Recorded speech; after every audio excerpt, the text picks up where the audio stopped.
Salut à tous, c'est Simply et aujourd'hui nous allons parler du sujet qu'est-ce qu'un monde idéal? Déjà dans cette phrase on peut retenir l'idée d'idéal puis l'idée de monde. Mais qu'est-ce que l'idéal et quel monde? On peut déjà penser que l'idéal est relié à ce qu'on souhaite vraiment, au fond de nous. D'ailleurs la définition de idéal est une chose que nous voulons atteindre et qui nous donnerait entière satisfaction ou une chose qui est parfaite. Mais dans notre bas monde, rien n'est vraiment parfait. C'est pourquoi parler de monde idéal est une chose plutôt compliquée.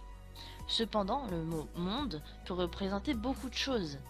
Ça peut être pris au sens du monde, la Terre, mais ça peut aussi être son monde personnel. On en vient donc au terme de monde idéal. Si on prend le terme monde dans le sens de la planète, un monde idéal ne peut pas vraiment exister, car l'idéal de l'un n'est pas l'idéal de l'autre. C'est un peu comme la notion de liberté. Nous sommes libres, mais nous devons respecter la liberté des autres, donc nous ne sommes pas totalement libres. Vous voyez ce que je veux dire?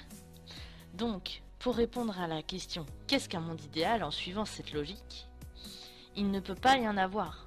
Donc on pourrait simplement répondre que le monde idéal n'existe pas. Après, on peut voir l'aspect du monde idéal plus personnellement, c'est-à-dire votre monde idéal. Un voyage dans les îles, une nouvelle voiture, une grande maison. Ce monde idéal pourrait même se rapprocher du rêve. En fait, c'est à peu près la seule façon de concevoir un vrai monde idéal.